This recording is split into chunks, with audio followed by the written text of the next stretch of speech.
wassalatu wassalamu ala asrofil anbiya'i wal mursalin wa ala alihi wa sahbihi ajma'in amma ba'du. Sahabat yang berbahagia, alhamdulillah kembali malam hari ini kita bisa bergabung pada program ngaji dari rumah bersama Masjid Astra. Alhamdulillah malam hari ini kita akan melanjutkan kajian kita. Insya Allah malam hari ini adalah pertemuan keempat dari bahasan kita tentang kisah mulia sahabat Hasan dan Husain. Sepertinya ini akan jadi chapter yang terakhir dari pembahasan ini, dan insya Allah pekan depan kita sudah mulai bulan Ramadan. Jadwal kita insya Allah akan berubah menjadi jam 4 sore atau jam 16 untuk kajian rutin kita bersama Ustaz Randa, insya Allah sesuai dengan informasi terakhir. Kita sapa Ustaz terlebih dahulu. Assalamualaikum Ustaz. Waalaikumsalam warahmatullahi wabarakatuh. Sehat Ustaz ya? Alhamdulillah. Alhamdulillah. Ini alhamdulillah teman-teman sudah pada join Ustaz. Ya. Bisa kita mulai kajiannya. Boleh. Dan silakan nanti yang akan bersoal jawab silakan disesuaikan pertanyaannya dengan tema kajian kita pada malam hari ini, dan silakan untuk melengkapi nama dan domisili. Tafadhol Ustaz. Bismillahirrahmanirrahim. Assalamualaikum warahmatullahi wabarakatuh. Alhamdulillahi ala ihsani wa syukru lahu ala taufiqihi wa amtinani. Asyhadu an la ilaha illallah wahdahu la syarika lahu ta'ziman li sya'ni wa asyhadu anna Muhammadan abduhu wa rasuluhu da'ila ridwani. Allahumma shalli alaihi wa ala alihi wa ashabihi wa ikhwani. Para jamaah Masjid Astra yang dirahmati Allah Subhanahu wa taala, kita melanjutkan bahasan kita pada pertemuan sebelumnya tentang keluarnya Al-Husain bin Ali bin Abi Thalib radhiyallahu ta'ala anhuma menuju ke Al-Kufah karena rayuan orang-orang Al-Kufah yang mereka menyatakan siap untuk membaiat Al-Husain. Bahkan surat datang begitu banyak ya, puluhan ribu surat, ada yang mengatakan lebih daripada itu ya. Intinya mereka mengatakan siap membaiat Al-Husain ya, dan siap berjuang bersama Al-Husain. Kemudian sebagaimana kita sampaikan pada pertemuan lalu, Al-Husain kemudian mengirim Muslim bin Aqil, sepupunya untuk mengecek kondisi. Ternyata orang-orang penduduk Al-Kufah berkhianat dan akhirnya mereka khadalu itu meninggalkan Al-Husain, meninggalkan Muslim bin Aqil, sehingga dia pun sendirian akhirnya dia dibunuh oleh Ubaidillah bin Ziyad yang merupakan gubernur dari Basrah dan Kufah. Sementara Al-Husain tidak tahu, Husain radhiyallahu anhu tidak tahu bahwasanya sepupunya sudah meninggal dunia. Sementara surat yang datang pertama dari Husain dari Muslim bin Aqil bahwasanya benar orang-orang siap untuk membaiat beliau ya. Namun ketika berjalan waktu ternyata semuanya adalah kedustaan, dan akhirnya sebelum Muslim bin Aqil meninggal dunia dia sempat juga menulis surat kepada Husain mengabarkan bahwasanya orang-orang Kufah adalah pengkhianat ya. Namun Husain terlanjur keluar, sebagaimana kita sebutkan pada pertemuan lalu, para sahabat banyak yang menghalangi beliau agar tidak keluar, seperti Ibnu Umar, Ibnu Zubair ya, kemudian Ibnu Abbas ya. Bahkan saudara beliau Muhammad bin Hanafiyah melarang beliau untuk keluar, namun beliau sudah berazam dan sudah terlanjur keluar. Ketika itu Husain keluar dengan banyak keluarganya, di antaranya dengan dua saudarinya Ummu Kulthum dan Zainab, yang dua-duanya adalah putri dari pernikahan Ali bin Abi Thalib dan Fatimah ya. Jadi ada Hasan, ada Husain, ada Muhsin, ada Ummu Kulthum, ada Zainab. 5 putra putri dari Ali bin Abi Thalib dan Fatimah. Muhsin meninggal, Hasan meninggal, Muhsin meninggal masih kecil atau Muhassin, kemudian Al-Hasan meninggal diracun sebagaimana sudah kita jelaskan. Tinggal 3 orang, yaitu Husain, kemudian Ummu Kulthum dan Zainab. Kemudian juga beliau keluar bersama saudara-saudara sebapak ya, saudara-saudara sebapak dan ibu seperti Abu Bakar bin Ali, Ja'far bin Ali, Al-Abbas bin Ali. Kemudian semuanya keluar ya, kecuali Muhammad bin Hanafiyah tidak ikut bersama beliau ya. Kemudian juga seluruh anak-anaknya ya, ikut bersama Al-Husain. Kemudian juga sebagian anak-anak dari Al-Hasan. Kemudian juga sepupu-sepupunya ya, Aun bin Abdullah bin Ja'far, kemudian Muhammad bin Abdullah bin Ja'far ya, dan ponakan-ponakannya. kemudian juga anak-anak dari Aqil ya. Anak-anak dari Aqil sepupu-sepupunya seperti Abdullah bin Aqil, Abdurrahman bin Aqil dan Ja'far bin Aqil. Adapun Muslim bin Aqil sudah terlanjur duluan ke Kufah dan meninggal dunia. Taib, mulailah keluar Al-Husain radhiyallahu taala anhu menuju Kufah ya dengan rombongannya.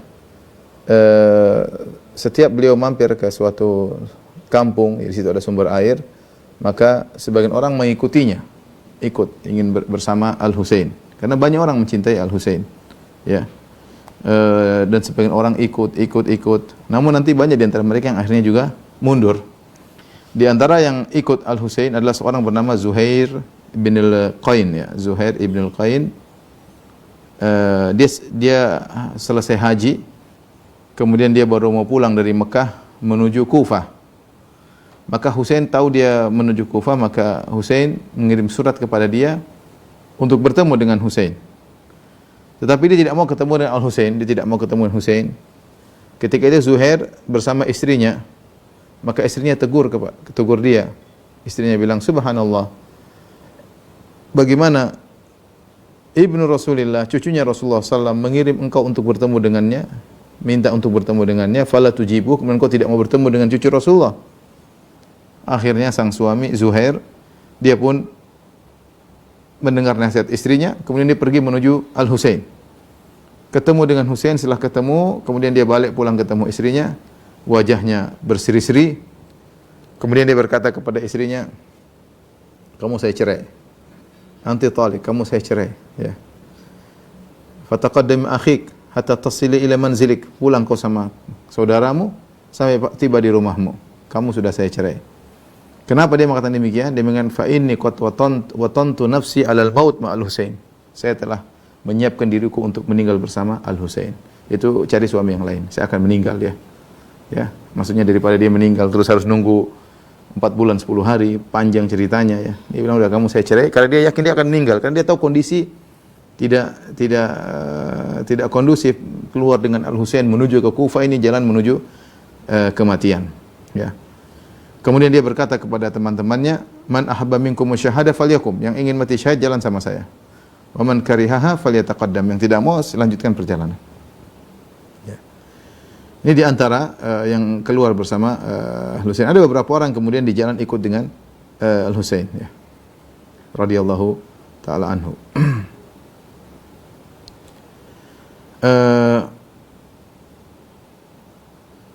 Adapun lokasi-lokasi yang ditempuh oleh Al-Husain dari kota Mekah menuju Kufah, menuju Irak ya, ada beberapa lokasi ya. Pertama di antaranya Husain melewati Tan'im ya. Tan'im ya.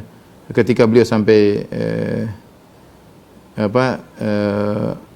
beliau menuju Tan'im dan beliau tetap semangat ya.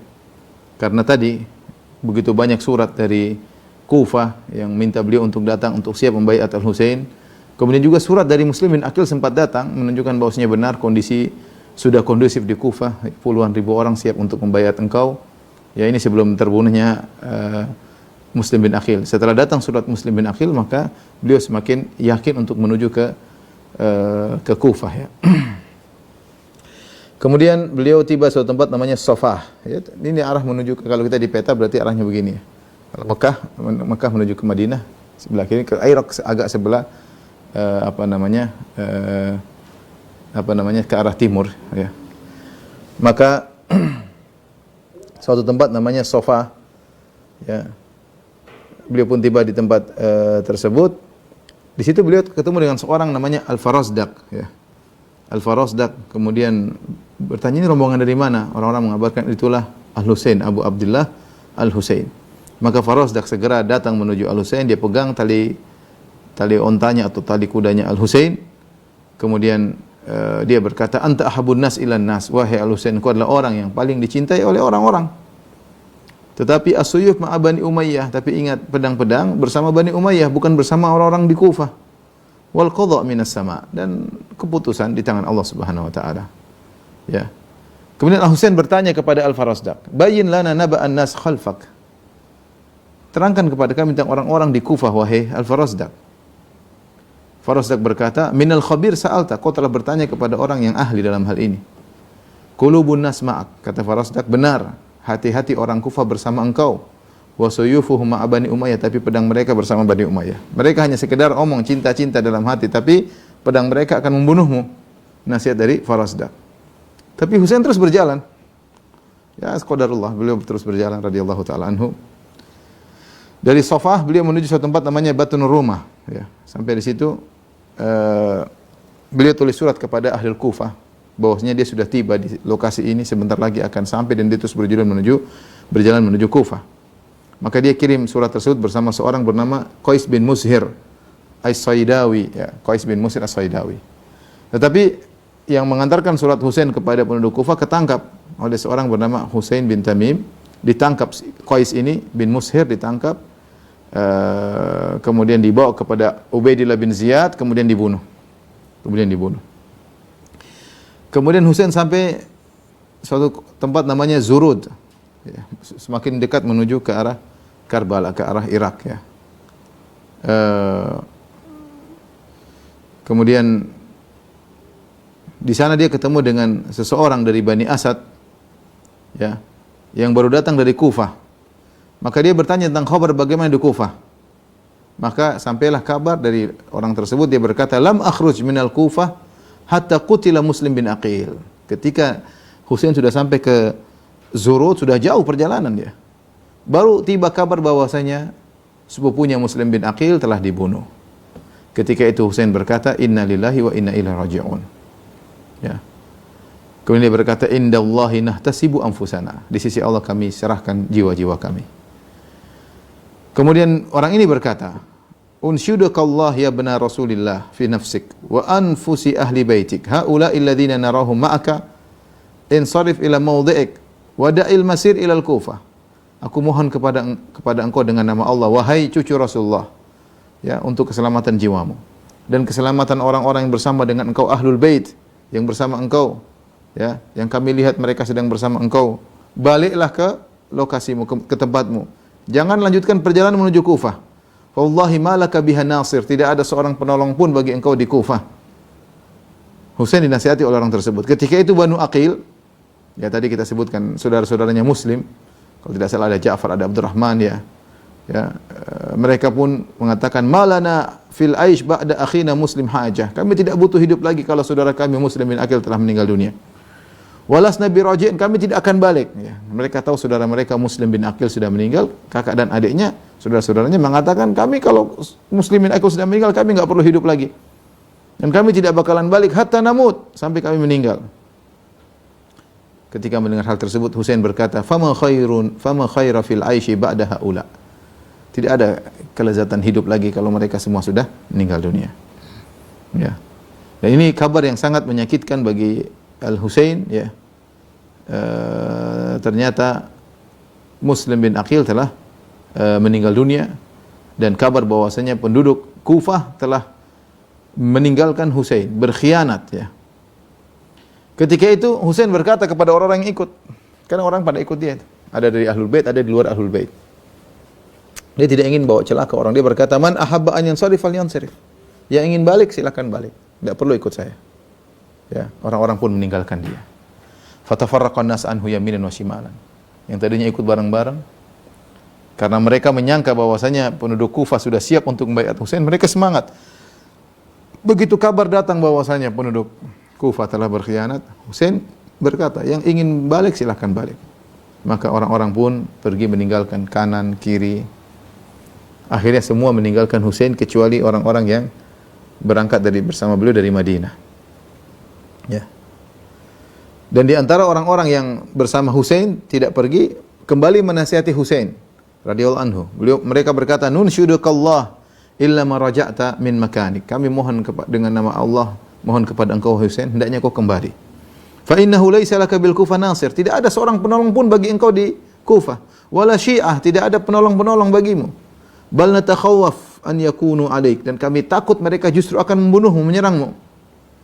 Ketika muncul sebagian mereka menasihati, fawasaba Banu Aqil, maka kembali saudara-saudaranya Muslim bin Aqil, mereka pun segera loncat menuju Husain. Mereka berkata, wallahi la nabrah hatta nudrik sa'rana. Demi Allah kami tidak akan mundur, kami akan terus lanjut sampai kami nuntut darahnya saudara kami Muslim bin Aqil.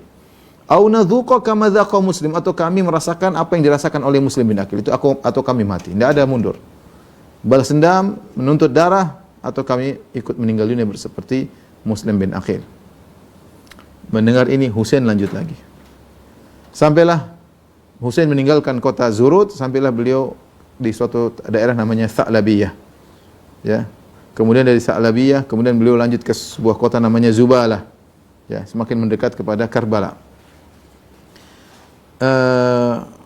Maka sampai kabar ya dari utusan Umar bin Sa'ad dan Ibnu Ash'ath, suratnya Muslim bin Aqil sampai langsung. Kalau tadi kan kabar Muslim bin Aqil sudah meninggal, orang-orang Kufah sudah begini. Surat Muslim bin Aqil sebelum dia meninggal, dia sempat kirim surat, tolong sampaikan ke Husain. Surat itu tiba di Al-Husain. Ya. Kemudian di situ surat mengabarkan bahwasanya penduduk kota Kufah telah berkhianat dan meninggalkan Muslim bin Aqil. Maka malam itu Husain pun menginap di kota tempat namanya Zubalah. Ya. Kemudian ya, beliau menyuruh budak-budaknya atau anak pembantu-pembantunya untuk mengambil air. Kemudian setelah itu beliau melanjutkan perjalanan menuju suatu tempat namanya Batnil Uqbah ya, atau Banil Aqabah ya. Atau yang ada yang mengatakan Batnil Aqiq. Kemudian beliau mampir di situ. Kemudian beliau berjalan lagi suatu tempat namanya Syaraf ya. Itulah hari pertama di bulan Muharram tahun 61 Hijriah. Beliau wafat pada tahun 10 Muharram, hari Asyura. Tanggal 1 Muharram beliau suatu tempat namanya Syaraf ya. Disitulah kemudian datanglah pasukan yang dikirim oleh Ubaidillah bin Ziyad, dipimpin oleh seorang namanya Al-Hur bin Yazid. Al-Hur bin Yazid ya. Dia datang dengan pasukan, disebutkan 1000 pasukan berkuda, datang untuk menghadang Al-Husain. Ya. Husain ingin menuju ke Kufah, dihadang oleh Al-Hur bin Yazid. Ya. Al-Hur bin Yazid.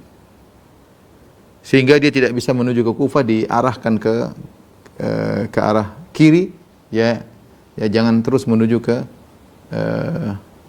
Al-Kufah ya. Kemudian akhirnya Husain memperingatkan kepada Hur bin Yazid, dia berkata, aku tidak takut dengan kematian ya. Ya. Tanaha, kemudian pun akhirnya meninggalkan Al-Husain, maka dia berjalan terus mengiringi Al-Husain ya. Dan akhirnya terus digiring oleh Al-Hur bin Yazid sampailah Al-Husain tiba suatu karena dia dilarang untuk menuju ke tempat namanya Al-Badiyah, maka akhirnya Husain tiba suatu tempat namanya Karbala ya. Ini gara-gara dia dihadang oleh Al-Hur bin Yazid, yaitu diarahkan terus tapi digiring sampai akhirnya suatu tempat namanya Karbala. Maka Husain bertanya kepada para sahabat yang bersama dia, "Mas muhadhil ardu?" Mas muhadhil ardi, apa nama tempat ini? Qalu Karbala, namanya Karbala. Maka Husain berkata, karbun wa bala ya.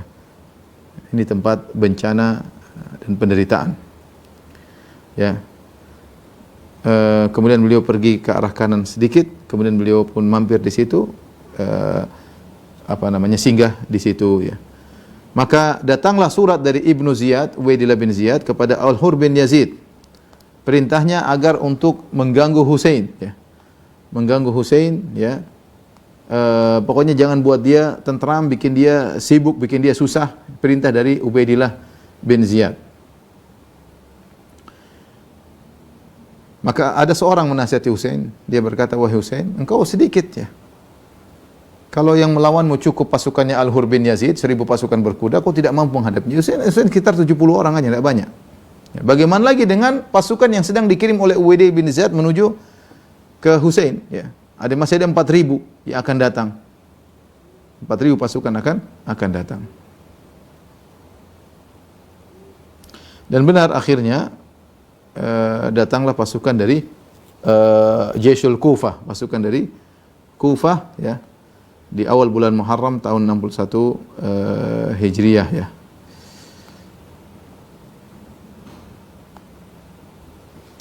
Tapi pasukan dari Kufah dipimpin oleh Umar bin Sa'ad bin Abi Waqqas ya. Dia disuruh oleh Ubaidillah bin Ziyad untuk menekan Al-Husain radhiyallahu taala anhu ya.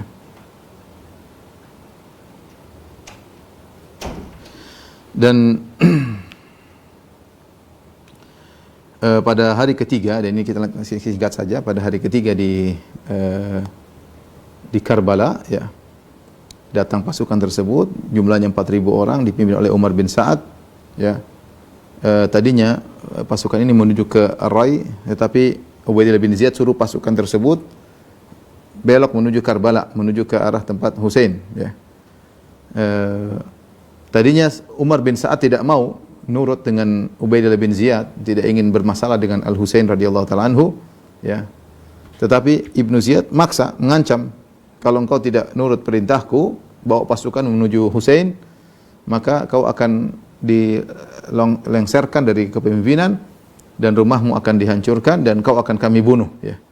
Maka akhirnya dia pun mau tidak mau dia menjalani perintah Ubaidillah bin Ziyad. Jadi pasukan akhirnya berjumlah 5.000 pasukan dengan kekuatan tempur yang hebat ya, hanya melawan Husain yang cuma 70 orang dengan persenjataan yang sangat terbatas ya. Maka Umar bin Sa'ad bertanya kepada Husain, kenapa engkau datang menuju Kufah? Maka Husain menjawab, kataba ilayya ahlul Kufah an aqdima alaihim. Ahlul Kufah minta aku datang kepada mereka. Mereka minta aku datang. Aku datang, mereka panggil aku. Fa idh qad karihuni fa ana raji ila Makkah wa adarukum. Kalau memang mereka sudah tidak mau aku datang ke sana, ke Kufah, ya sudah, aku akan balik ke Mekah dan aku biarkan kalian. Jawaban sudah bagus Husain. Saya datang karena mereka minta datang. Saya ingin datang sesuai dengan undangan dia. Kalau ternyata mereka sudah tidak mau saya datang, ya sudah, saya akan balik ke Mekah dan saya tinggalkan kalian. Maka ketika mendengar jawaban ini, Umar bin Sa'ad dia bergembira. Dia mengatakan, arju an yu'afiyani Allah min harbihi. Semoga Allah menyelamatkan aku dari memerangi Husain. Maka Umar bin Sa'ad segera tulis surat kepada Ibn Ziyad. Apa yang dia dengarkan dari Al-Husain, pernyataan Husain radhiyallahu anhu. Maka isi suratnya, Bismillahirrahmanirrahim, amma ba'd, fa inni haitsu nazaltu bil Husain ba'athtu ilaihi rasuli fasa'altu amma aqdamahu wa madha yatlubu wa yas'al faqala kataba ila ahli hadhil bilad wa atatni rusuluhum fasa'aluni al-qudum fa fa'altu fa amma idh karihuni fabadalahum ghairu ma atatni bihi rusuluhum fa ana munsarifun anhum. Jelas. Umar bin Sa'ad mengatakan, amma ba'du, sungguhnya aku sekarang singgah di tempat, di situ juga Husain singgah, dan aku sudah ngirim utusanku untuk bertanya kepada Husain, kenapa engkau datang ke Kufah? Apa yang kau cari di Kufah? Maka Husain menulis surat kepadaku, dia berkata, aku datang ke negeri ini karena banyak surat-surat yang minta aku untuk datang ke kota Kufah. Mereka minta kepadaku dan akulah penuhi undangan mereka. Kalau ternyata mereka tidak suka aku datang ke Kufah, ya, dan ternyata mereka merubah pikiran mereka, aku akan pergi, meninggalkan arah Kufah, balik ke Mekah. Surat dari Umar bin Sa'ad bin Abi Waqqas sampai kepada Ubaidillah bin Ziyad. Maka dia pun dengan sombongnya dia berkata, al-ana idh alaqat makhalibuna bihi yarjun najata wala tahina mahas. Wala tahina mahas. Kata dia, sekarang ketika kuku kami sudah mencengkram dia, Husain, sekarang dia ingin selamat, tidak ada kata selamat baginya. Sekarang baru cari selamat, tidak ada kata selamat baginya, kata Ubaidillah bin Ziyad. Kemudian Ubaidillah bin Ziyad, dia masih di Kufah. Dia kirim surat kepada Umar bin Sa'ad, ya. Amma ba'd, kata dia, qad balagani kitabuka. Telah sampai kepadaku suratmu dan aku paham apa yang kau sebutkan. Fa'rid 'alal Husain an yubayyi ali Yazid bin Muawiyah. Tidak ada pilihan kecuali dia hendaknya membaiat Yazid bin Muawiyah. Dia dan seluruh pengikutnya. Fa idza fa'ala dzalik ra'ayna ra'yana wassalam. Kalau dia sudah melakukan hal tersebut, membaiat Yazid dengan semua pengikutnya, nanti kita lihat berikutnya. Wassalam. Datanglah surat tersebut kepada Umar bin Sa'ad. Dia lihat surat tersebut, aduh, dia enggak suka isinya ya. Ya. Kemudian dia berkata, "Qad hasibtu alla yaqbal Ibnu Ziyad al-afiyah." Ternyata Ibnu Ziyad tidak mau menerima keselamatan, ingin cari perkara. Ya. Akhirnya Husain ditawarkan untuk membaiat Yazid bin Muawiyah, dia tidak mau. Dia tidak mau. Ya Husain lebih mulia daripada Yazid bin Muawiyah, dia tidak mau. Ya. Jauh lebih mulia ya. Akhirnya Ibnu Ziyad memerintahkan Umar bin Sa'ad ya untuk mencegah Husain jangan sampai dapat air minum. Ya. Pokoknya Husain jangan dikasih air minum. Kalau ada sumber air dicegah, jangan sampai dia dapat sumber air di situ. Ya. Maka akhirnya Umar bin Sa'ad mengirim Amr bin Hajjaj dengan 500 pasukan berkuda, kemudian mereka turun atau singgah di tempat sumber air, kemudian mereka menghalangi Husain jangan sampai mengambil air. Ya. Ini 3 hari sebelum Husain terbunuh. Kemudian ada seorang bernama Abdullah bin Abil Husain al-Azdi. Di antara mereka 500 orang tersebut ada namanya Abdullah bin Abil Husain al-Azdi. Ya. Dia berkata, "Ya Husain, amma tanzuru ilal ma?" Wahai Husain, tidakkah kau lihat air? Dia ngejek Husain. Kemudian dia berkata, "Wallahi la tadzuqu minhu qatratan hatta tamuta atshan." Demi Allah kau tidak akan bisa minum dari sumber air tersebut meskipun satu tetes. Tidak. Sampai kau mati kehausan. Dia bilang kepada Husain berkata, "Allahumma qtulhu atshan." Ya Allah, bunuhlah dia dalam kondisi haus. Ketika Husain sudah benar-benar haus, tidak ada sumber air, benar-benar kehausan, maka Husain menyuruh saudaranya Al-Abbas bin Ali untuk bawa 20 orang, kemudian berusaha untuk ngambil air semaksimal mungkin. Akhirnya mereka turun, kemudian berusaha, dan akhirnya mereka berhasil dapat air, kemudian mereka bawa ke Al-Husain. Ketika Husain memandang kondisi sudah mulai semakin parah, ya, sampai mereka dilarang untuk ambil air, ini berarti sudah serius. Ya, mereka sudah tinggal menunggu perintah dari Ubaidillah bin Ziyad, dan Ubaidillah bin Ziyad bisa melakukan apa sih yang dia kehendaki. Akhirnya Husain memberikan satu di antara 3 pilihan, ya. Maka dia berikan pilihan kepada Umar bin Sa'ad, suatu tawaran untuk memilih satu di antara 3. Faqala Husain berkata radhiyallahu anhu, "Ikhtaru wahidatan min thalath." Pilihlah salah satu dari 3 pilihan ini. Ima an tad'uni fa'alhaqa bithughur. Pertama, biarkan kami akan pergi ke daerah perbatasan. Biarkan kami pergi. Saya enggak kembali ke Mekah, saya tidak ke Madinah, saya tidak kemana-mana, biarkan kami pergi ke perbatasan. Pilihan kedua, imma an adhhab ila Yazid, atau biarkan aku pergi ke Yazid bin Muawiyah, aku baiat dia, biarkan aku pergi ke Yazid. Yang ketiga, au arudda ilal Madinah, atau aku balik ke kota Madinah, biarkan aku pergi ke kota Madinah. Ya, sudah tidak 3 pilihan. Biarkan aku pergi ke daerah perbatasan, atau aku pergi ke Yazid, atau aku balik ke kota Madinah. Ya. Umar bin Sa'ad ketika melihat Husain mulai mengalah, dia senang, ya. Ini kondisi berat bagi dia, tidak ingin bermasalah dengan cucu Nabi sallallahu alaihi wasallam, ya. Maka segera dia tulis surat kepada Ibnu Ziyad, Ubaidillah bin Ziyad, tentang tawaran dari Al-Husain. Ya. Dia menyangka bahwasanya sudah ini selesai urusan, tinggal pilih salah satu, kemudian urusan beres. Ya. Dan benar ketika datang surat dari Umar bin Sa'ad kepada Ubaidillah bin Ziyad menjelaskan tawaran dari Husain, maka asalnya Ubaidillah bin Ziyad setuju. Dia mengatakan, "Na'am, qad qabiltu," saya setuju. Ternyata di sisi Ubaidillah bin Ziyad ada nama seorang mujrim namanya Syamr bin Dzil Jaushan. Syamr bin provokator. Dia hadir di majelisnya Ibnu Ziyad dan dia orang dekatnya Ibnu Ziyad. Dia berkata, "La wallah, wahai Ibnu Ziyad, jangan kau terima tawaran Husain. Hatta yanzila ala hukmika wa huwa wa ashabu." Jangan kau terima sampai dia tunduk di bawah perintahmu. Dia dan seluruh pengikutnya tunduk di bawah perintahmu. Kemudian dia provokator, dia bilang apa? Provokasi. "Wallahi laqad balagani anna Husainan wa ibna Sa'ad yajlisani bainal askarain fayatahaddatsani amatal lail." Sungguh telah sampai kabar kepadaku, Husain sama Umar bin Sa'ad ngobrol berdua semalam suntuk. Mereka punya rencana. Jangan ikuti perkataan Husain. Ketika itu Ibnu Zaid yang terpengaruh, dia terprovokasi. Ya. Kemudian dia berkata, "Fa ni'ma ma ra'ait." Benar, idemu bagus wahai Syamr bin Dzil Jaushan. Maka dia pun tulis surat kepada Umar bin Sa'ad. "Saya tidak terima dengan tawaran dari Husain. Wala karamah, tidak ada kemuliaan baginya. Hatta yadha yadahu fi yadi." Sampai dia meletakkan tangannya di tanganku. Sampai dia tunduk. Dia datang, letakkan tangannya tanganku, baru saya mau lihat tiga pilihan tersebut. Dia perintahkan agar Husain tunduk di bawah perintahnya. Tatkala Umar bin Sa'ad menyampaikan hal ini kepada Husain, Husain tidak mau. Husain tidak mau. Siapa Ubaidillah bin Ziyad ya? Dia kata, la wallahi. Dia bukan khalifah.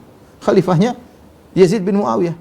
Kenapa urusan dia gubernur kemudian maksa saya untuk tunduk kepada perintahnya, kepada hukumnya? Semua ini karena provokasi dari Syamr bin Dzil Jaushan. Kemudian Husain berkata, la wallahi la anzilu ala hukmi Ubaidillah bin Ziyad. Demi Allah aku tidak akan ikut aturannya Ubaidillah bin Ziyad abadan selama-lamanya. Ya, Husain ketika itu dia tegas, ya, dia tidak mau tunduk kepada Ubaidillah bin Ziyad.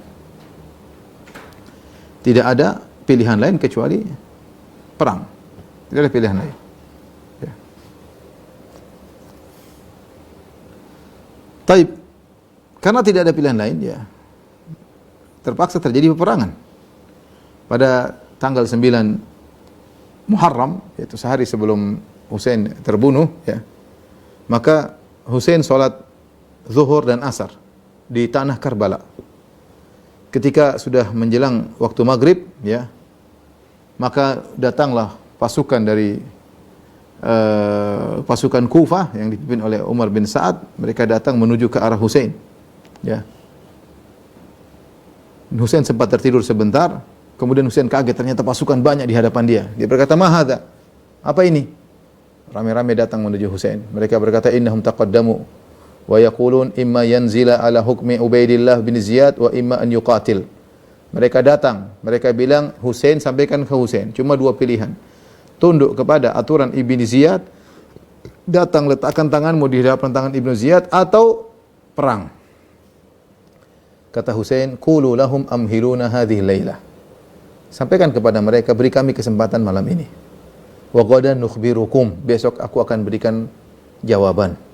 Hatta usalli li rabbi, sampai aku salat untuk Rabbku. Fa inni uhibbu an usalli li rabbi tabaraka wa ta'ala. Aku ingin, ya, suka untuk salat untuk Rabbku. Ya. Kemudian dia berkata kepada saudaranya Al-Abbas bin Ali bin Abi Thalib, "Irji fa in istata'ta an tu'akhirahum ila ghadwatin la'allana nusalli li rabbina hadhihi lailah wa nad'uhu." Kembalilah, buat mereka, kalau kau mampu, akhirkan mereka sampai besok. Aku ingin malam ini kita salat, ya. Dan kita berdoa kepada Allah, wa nastaghfiruhu, dan kita beristighfar kepada Allah. Fa huwa ya'lamu anni kuntu uhibbu salata lahu. Sungguhnya Allah tahu bahwasanya aku senang salat kepada Allah. Wa tilawata kitab. Allah tahu bahwasanya aku suka membaca Al-Qur'annya. Wa kasratat doa wal istighfar. Allah tahu aku suka berdoa dan aku suka istighfar.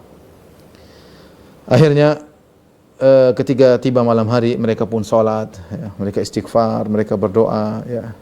Sementara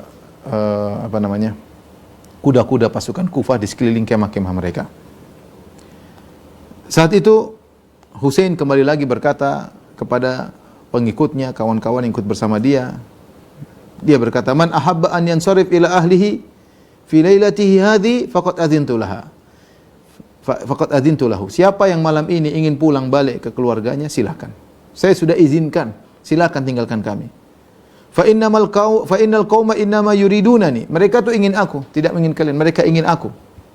Fadhhabu hatta yufarrijallah. Pergilah kalian sampai Allah berikan solusi bagi kalian. Ya. Dia bilang, silakan, saya sendiri enggak ada masalah, kalian pergi, enggak ada masalah. Ya.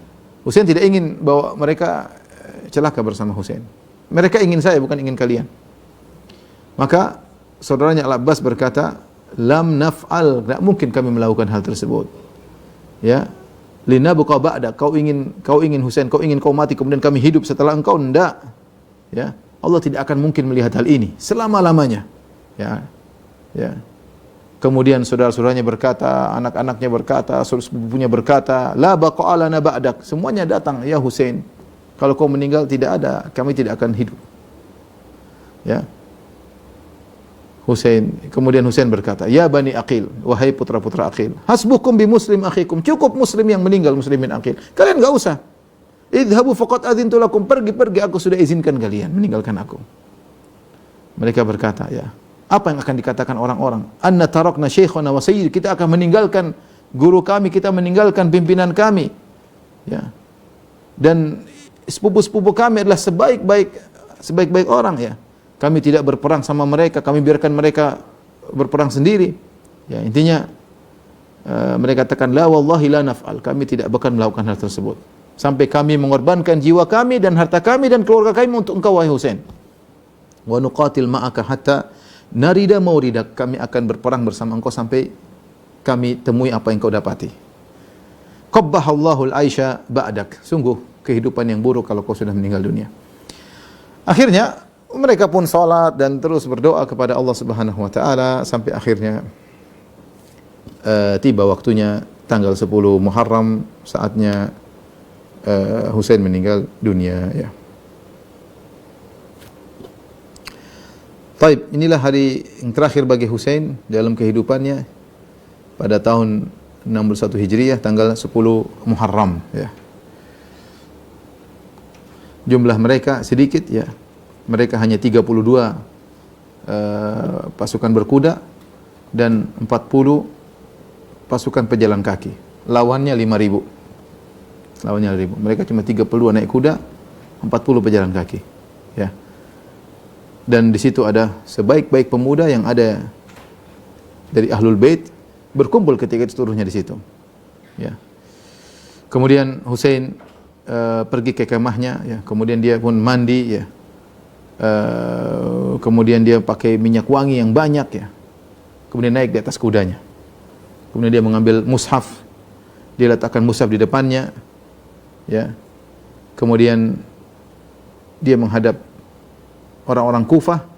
Kemudian dia mengangkat kedua tangannya, dia berdoa, Allahumma anta thiqati fi kulli karbin. Ya Allah, engkau adalah ya kepercayaanku di setiap penderitaan. Wa raja'i fi kulli shiddah. Engkau adalah harapanku di setiap kesulitan.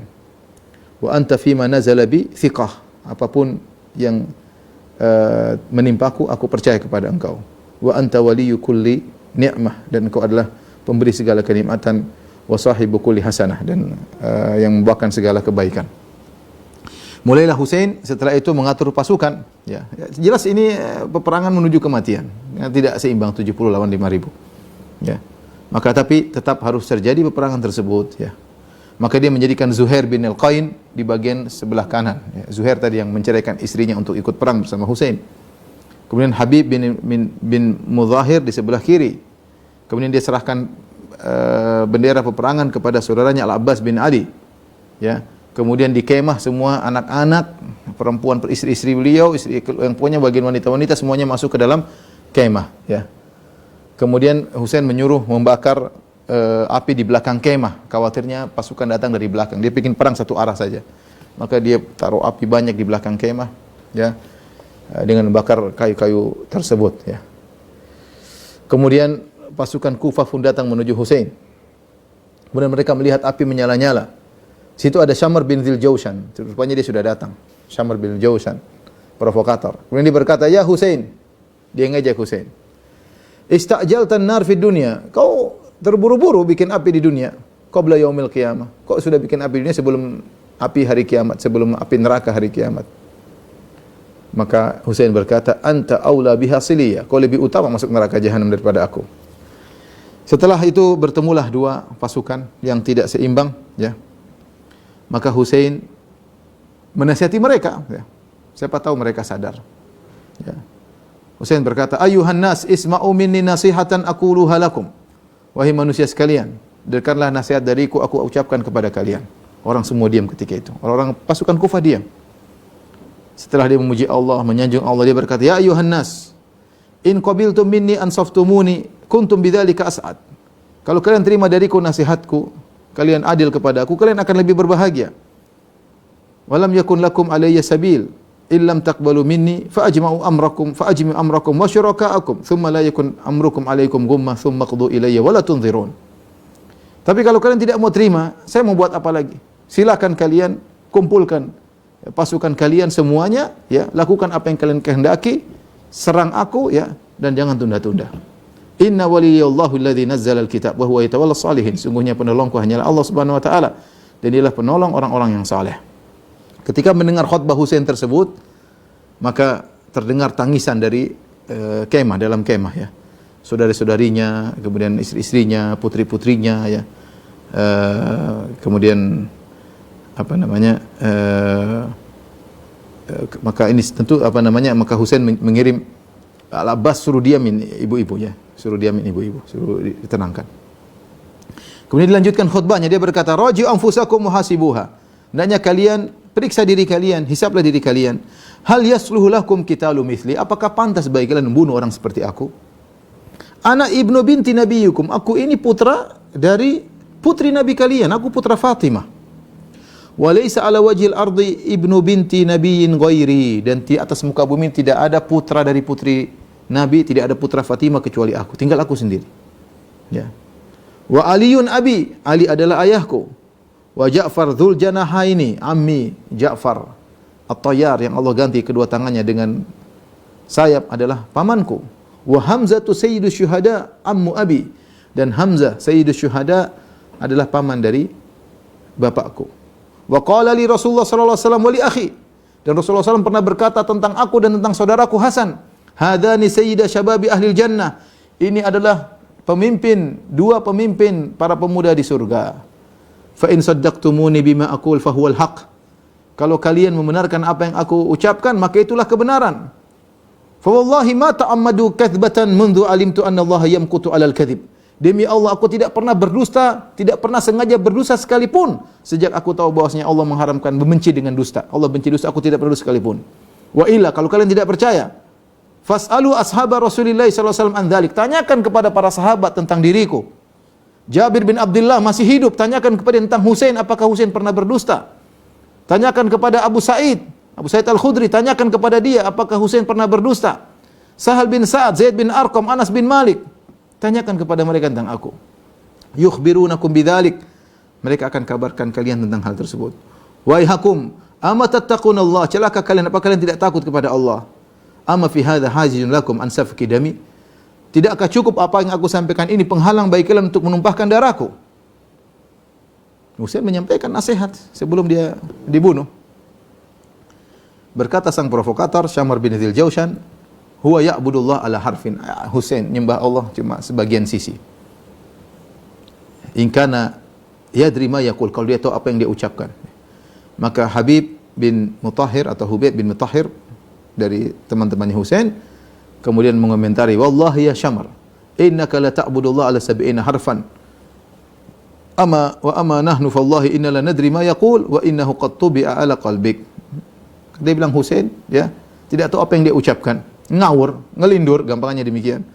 Maka dari salah seorang pengikut Husain berkata, demi Allah wahai Syamar, engkau meskipun beribadah kepada Allah di atas 70 sisi, ya, sungguhnya kami tahu apa yang kami ucapkan. Kami tahu bahwasanya apa yang diucapkan Husain, sungguhnya hatimu telah distempel oleh Allah di atas keburukan. Kemudian Husain melanjutkan khutbahnya, ya. Dia berkata, ayyuhan nas, dharuni arji ila ma'mani minal ard. Wahai manusia sekalian, biarkan aku pergi ke daerah yang aman. Ya. Kemudian beliau berkata lagi, ya, akhbiruni, kabarkanlah kepadaku, atatulubuni biqatilin lakum qataltuhu. Kenapa kalian ingin bunuh aku, wahai manusia sekalian? Apakah aku pernah membunuh seorang, ya, sehingga kalian ingin bunuh aku? Apakah kalian tuntut darah seorang yang pernah aku bunuh sehingga kalian ingin bunuh aku? Au malin lakum akaltu. Apakah kalian ingin bunuh saya? Saya pernah makan harta kalian, saya pernah curi harta kalian, kalian ingin bunuh saya? Au bi qisasatin min jarahik, ataukah saya pernah melukai kalian, kalian ingin kisos saya dengan melukaiku? Tidak ada yang bisa jawab. Fa akhadhu la yukallimunahu. Tidak ada yang bisa ngomong bantah Husain. Ketika Husain sedang berkhutbah mengingatkan mereka, tiba-tiba Husain melihat ada tokoh-tokoh yang kirim surat kepada dia untuk datang ke Kufah. Ternyata masuk dalam barisannya pasukan Kufah. Lah ini orang-orang yang kirim surat untuk saya datang, ternyata dalam pasukan musuh. Maka Husain panggil mereka. Ya Shibz bin Rabi'i, wa ya Hajjar bin Abjur. Dia sebut nama satu. Fulan, wahai Qais bin Al-Ash'ath, wahai Yazid bin Harith, alam taktubu ilayya annahu qad an ya'at thimar wa khadar jinab, ya, tidakkah kalian pernah nulis kepadaku sudah tiba saatnya kau metik buah-buahan, sudah saatnya kau untuk datang kemari, ya. Wa inna ma tuqdimu ala jundin laka mujannadah. Wahai Husain, kemarilah, kau telah datang kepada pasukan yang sudah siap tempur. Fa aqbil, datanglah Husain. Bukankah kalian pernah tulis begitu kepadaku? Mereka menjawab, la naf'al. Enggak, kami tidak pernah tulis begitu. Subhanallah, kata Husain, subhanallah. Bala wallahi laqad fa'altum. Tidak, kalian pernah tulis itu kepadaku. Ya. Kemudian dia berkata, ayuhan nas idza karihtumuni fad'uni ansarif ankum ila ma'mani. Kalau kalian benci kepadaku, hai manusia sekalian, kalau kalian tidak suka dengan, kalian benci denganku, biarkan aku pergi ke arah tempat yang aman. Ini kondisi Husain. Tapi mereka tidak meninggalkan. Tidak, cuma dua pilihan. Tunduk kepada Ubaidillah bin Ziyad atau perang. Tidak ada pilihan lain. Tidak ada pilihan lain. Ketika Husain menasihati mereka, ternyata ada seorang namanya Al-Hur bin Yazid At-Tamimi. Al-Hur bin Yazid At-Tamimi yang pertama kali ketemu Husain, kemudian melarang Husain, menghalang-halangi Husain ya. Di awal pertemuan yang 1000 pasukan pertama sebelum datang 4000. 1000 pasukan pertama, pasukan berkuda yang pimpin adalah Hur bin Yazid At-Tamimi. Ketika dia mendengar nasihat Al-Husain, akhirnya dia pun membelot, meninggalkan pasukan Kufah, dia masuk ke pasukan Husain, ingin meninggal dunia. Maka orang-orang berkata kepada dia, wahai Hur, anta ji'ta ma'ana amiral maqdimah atau muqaddimah wal ana tadhhabu ila al-Husain. Wahai Hur, kau datang bersama kami, kita ini pasukan pertama sebelum datang 4000 pasukan. Kau yang jadi pemimpin kami. Sekarang kau pergi gabung dengan Husain. Apa kata Al-Hur bin Yazid? Inni wallahi ukhayyiru nafsi bainal jannah wan nar.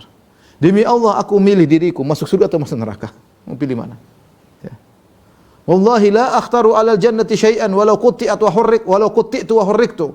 Demi Allah aku tidak akan meninggalkan surga. Meskipun aku terpotong-potong, meskipun aku dibakar. Ini antara surga dan neraka. Kemudian dia pun berjalan dengan kudanya menuju ke Al-Husain.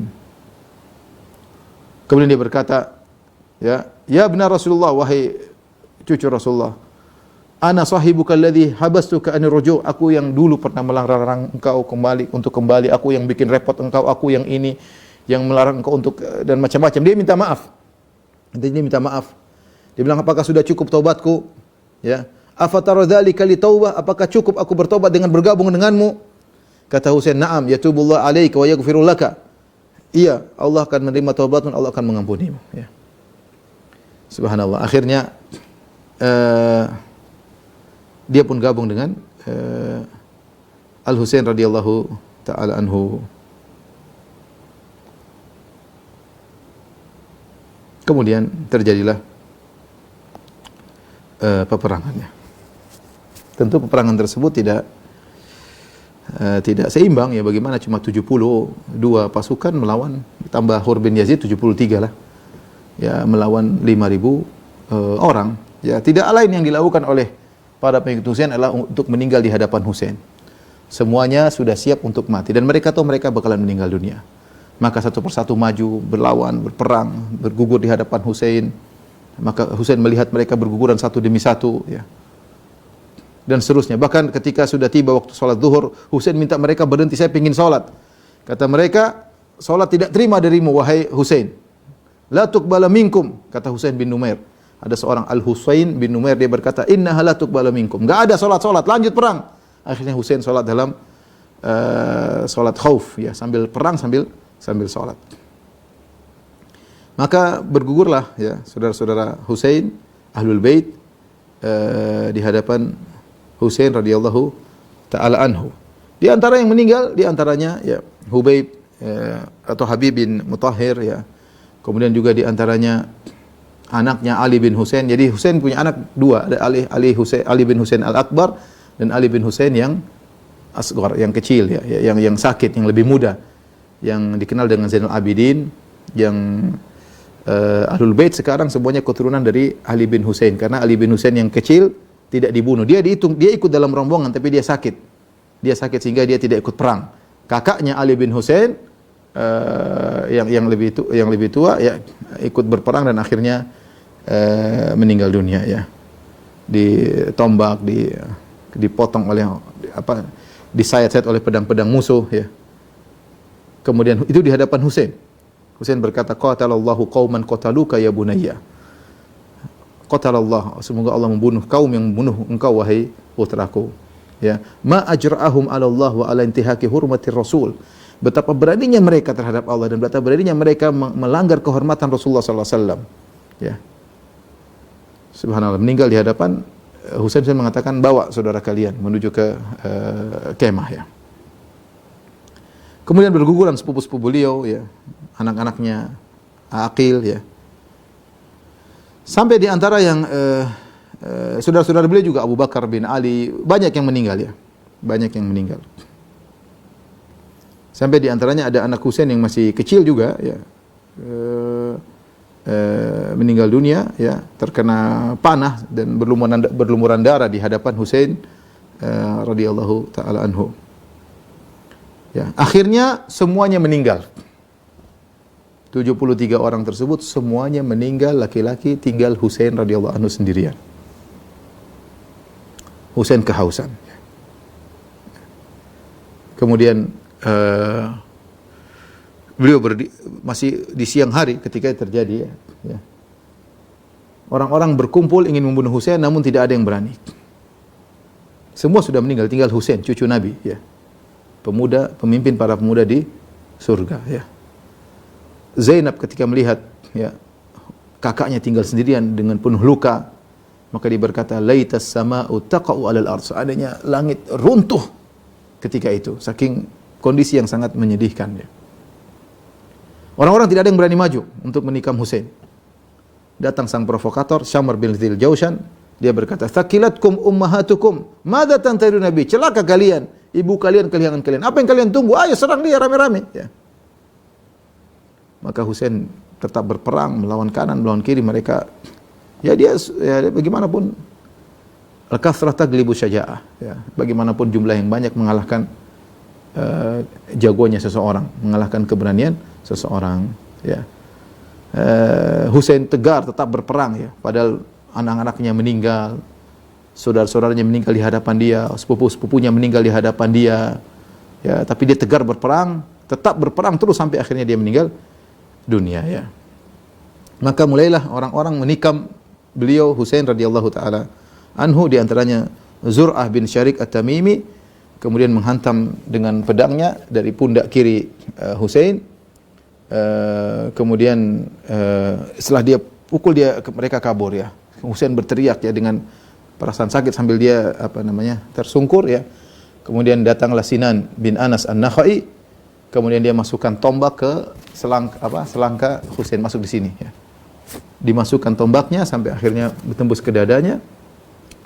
Setelah itu Husain pun terjatuh, akhirnya meninggal dengan tikaman tersebut. Kemudian dia pun memenggal kepala Husain dan dia bawa kepala Husain. Ini terjadi pada tanggal 10 Muharram di tahun 61 Hijriyah ya. Ternyata di kemah ada Ali bin Husain, tadi saya bilang ya. Ada Ali Ibn Husain yang masih sakit di dalam kemah ya. Maka mereka pun datang menuju Syamr bin Jaushan ingin membunuh ya Ali Zainul Abidin ya.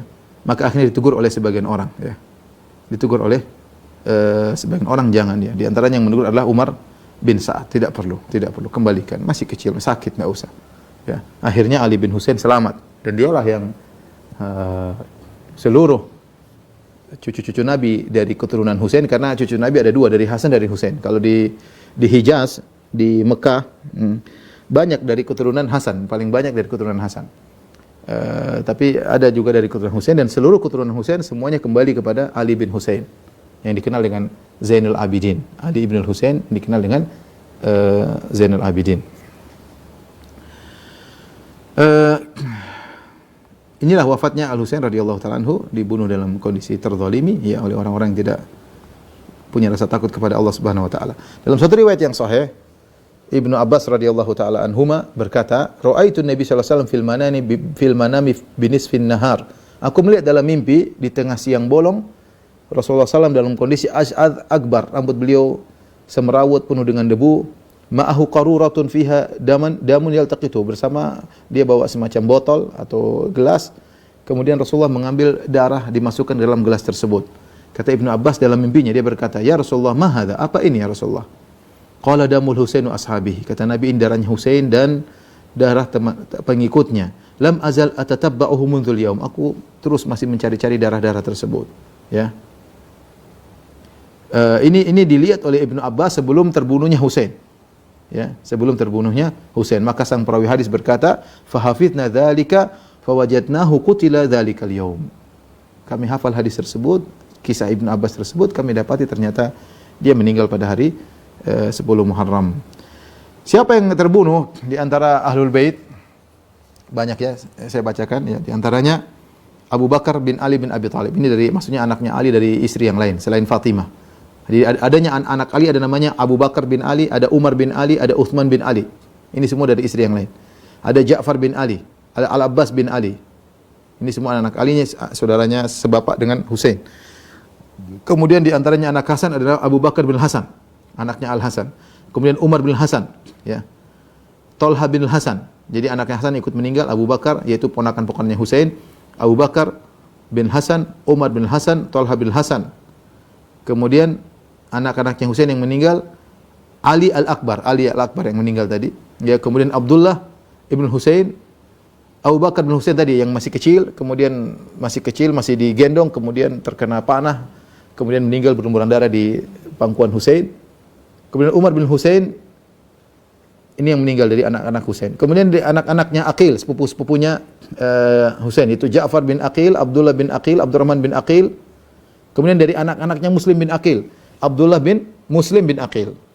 Kemudian dari anak-anaknya Abdullah bin Ja'far, yaitu ponakan-ponakannya Husain, Aun bin Abdullah bin Ja'far, kemudian Muhammad bin Abdullah bin Ja'far. Ada sekitar 18 orang dari Ahlul Bait, semuanya meninggal pada peristiwa tersebut.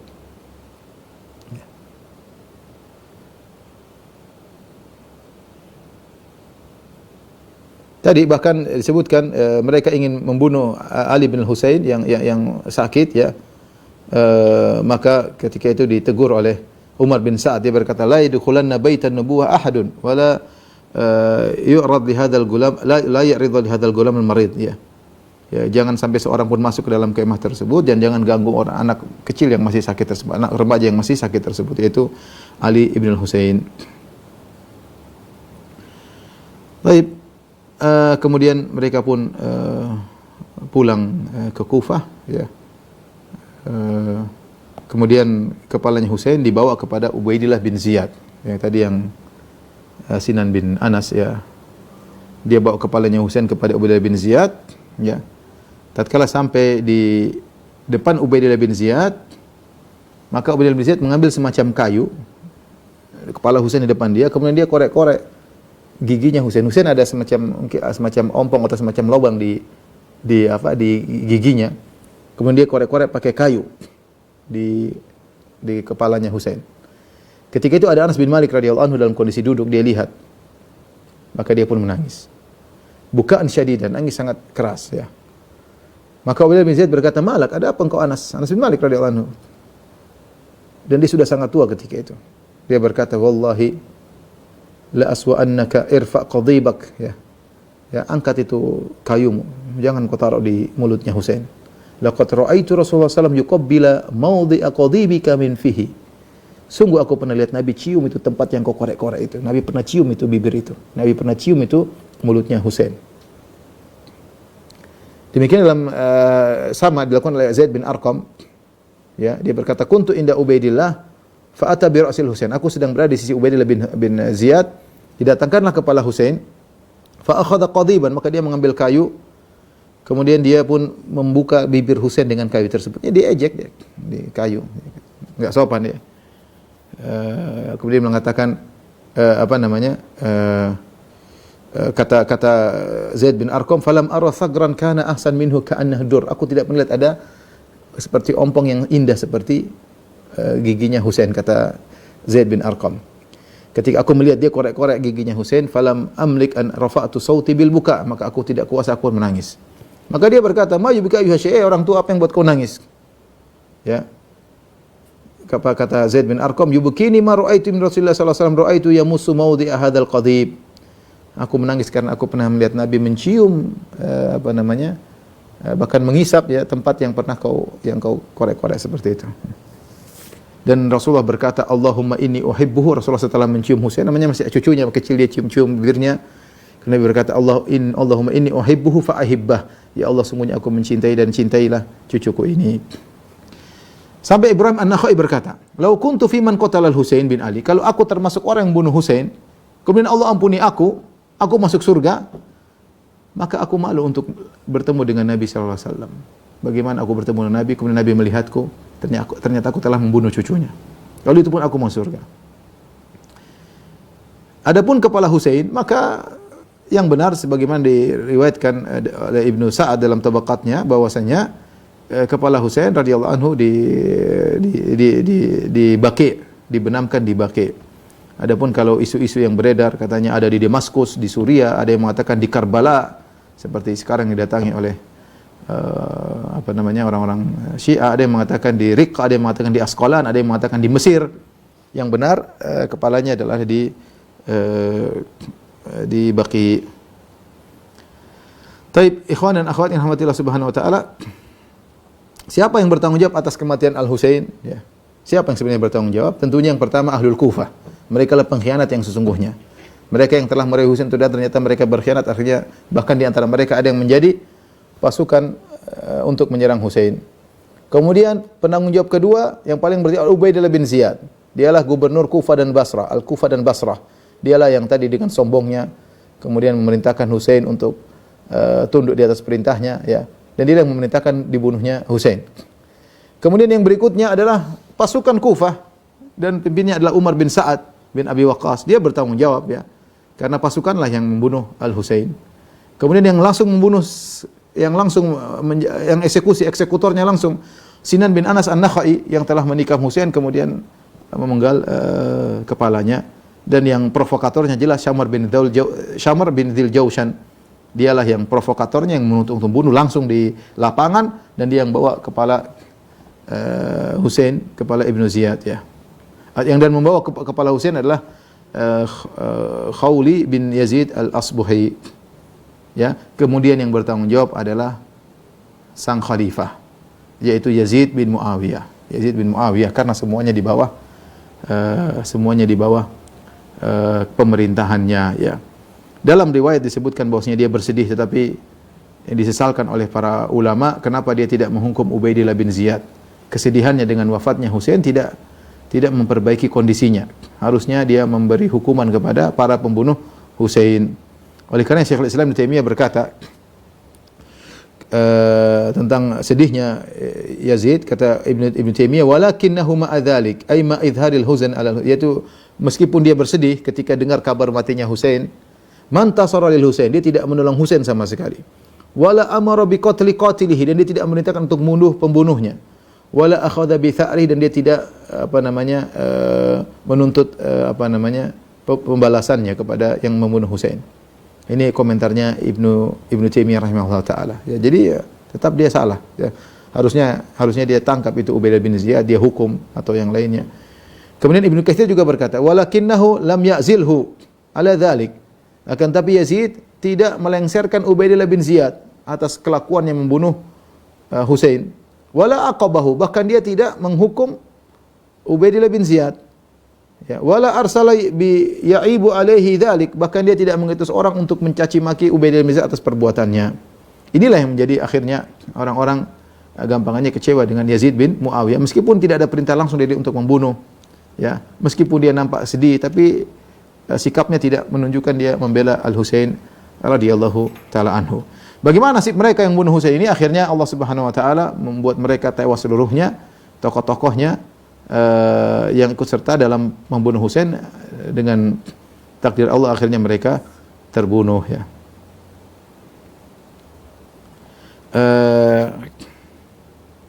Di antara yang pertama, ya,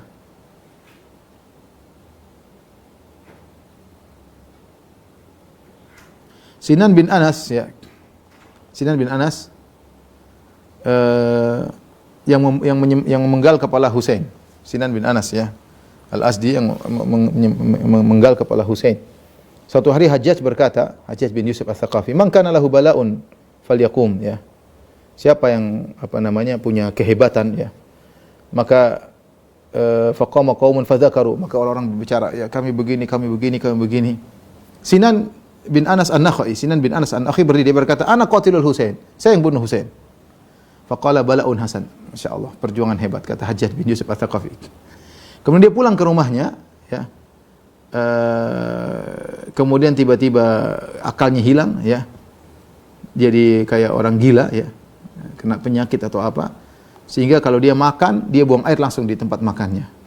Ya, bahkan kalau dia masuk ke masjid, ya maka dia buang air di masjid, ya. Sudah tua, ya, akalnya hilang, ya, dihinakan oleh Allah Subhanahu wa taala. Ya, jadi orang gila. Kemudian ada seorang namanya Al-Mukhtar bin Abi Ubaid Ats-Tsaqafi. Al-Mukhtar bin Abi Ubaid Ats-Tsaqafi ini nanti lama-lama dia ngaku sebagai nabi, tapi dia pertama kali muncul dia mengaku pembela Ahlul Bait. Maka dia mencari para pembunuh Husain. Ya, dari Tsaqif ini, Mukhtar bin Abi Ubaid Ats-Tsaqafi. Maka dia mencari para pembunuh Husain. Dia datangi rumahnya satu persatu, dia bunuh, ya. Maka dia bunuh Syamr bin Dzil Jaushan, dia bunuh, ya. Dia bunuh, ya. Bahkan Syamr bin Jaushan didatangi di rumahnya, belum sempat pakai bajunya, kemudian dibunuh oleh Mukhtar bin Abi Ubaid Ats-Tsaqafi, kemudian jasadnya dilempar, dikasih ke anjing. Ini dilakukan oleh Mukhtar bin Abi Ubaid Ats-Tsaqafi. Kemudian Khawli bin Yazid Al-Asbuhi yang membawa kepala Husain ke Ubaidillah bin Ziyad, ya. Maka dibunuh juga oleh disuruh dibakar oleh Mukhtar bin Abi Ubaid Ats-Tsaqafi ini adalah seorang yang ngaku sebagai nabi, tapi sebelum dia ngaku sebagai nabi, dia mengaku pembela Ahlul Bait, dia mencari pembunuh Husain, yang buat orang senang sama dia di awal, maka dia bunuh para pembunuh Husain. Khawli bin Yazid Al-Asbuhi ditangkap sama dia, kemudian dibakar, ya. Kemudian Umar bin Sa'ad bin Abi Waqqas, ya, dia juga dibunuh, ya. Kemudian Sinan bin Anas, ya, yang membunuh Husain juga dibunuh dan rumahnya dihancurin. Dikejar satu persatu, ya.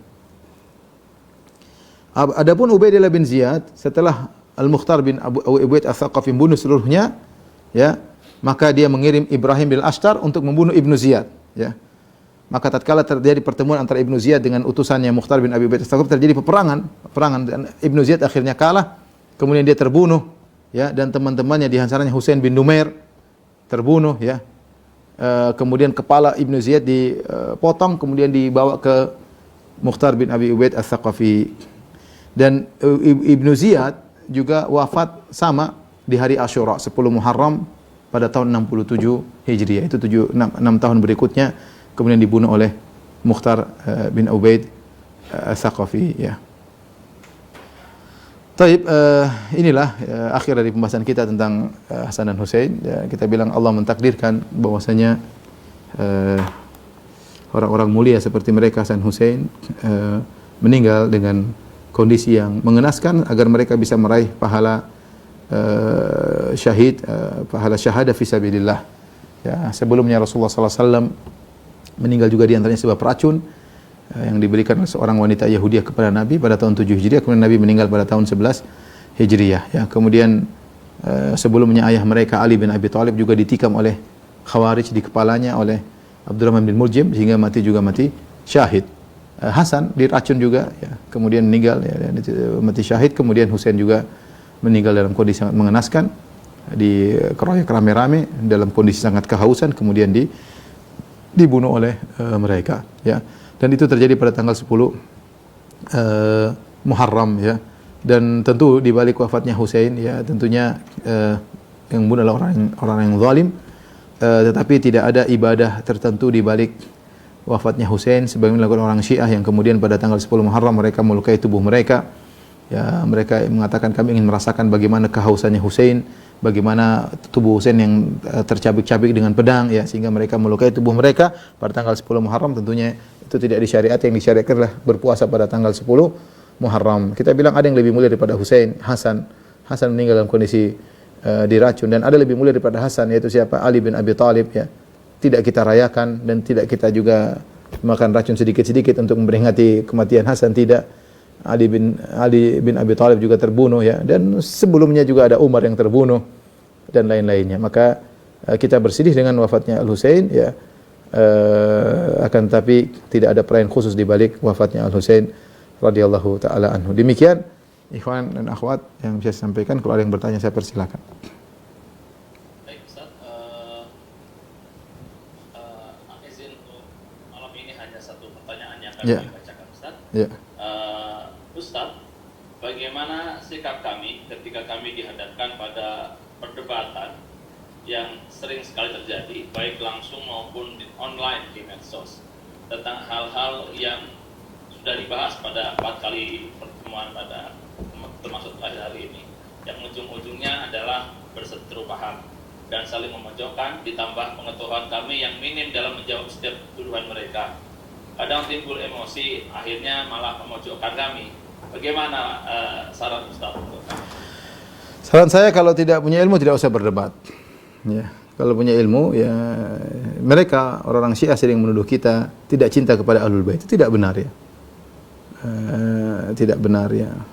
Kemudian lihat tadi saya nukilkan Ibnu Taimiyah, bagaimana Ibnu Taimiyah menyalahkan Yazid, Ibnu Katsir menyalahkan Yazid ya. Dan ada perkataan Ibnu Taimiyah lebih keras daripada hal ini ya. Bagaimana Ibnu Taimiyah mengatakan bahwasanya para pembunuh Yazid orang yang zalim ya. Dan itu yang kita yakini, bahwasanya mereka telah berbuat zalim kepada cucu Nabi sallallahu alaihi wasallam ya.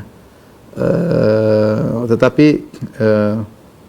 mereka orang Syiah sering menjadikan hal ini sebagai sarana untuk kemudian mengkait-kaitkan lebih jauh lagi dari Yazid, kemudian Muawiyah dihabisi, kemudian para sahabat dan seterusnya. Tidak ada hubungannya ya. Tidak ada hubungannya. Oleh karenanya saya sarankan kepada kawan-kawan tidak perlu berdebat ya. Kalau punya ilmu silakan berbicara, kalau tidak dicuekin aja ya, dicuekin saja. Cukup suruh dengar kajian. Mereka tidak mau dengar, ya sudah, apa hidayah di tangan Allah Subhanahu wa taala. Tapi demikian saja apa yang saya sampaikan, kurang lebih saya mohon maaf. Wabillahi taufiq wal hidayah. Assalamualaikum warahmatullahi wabarakatuh.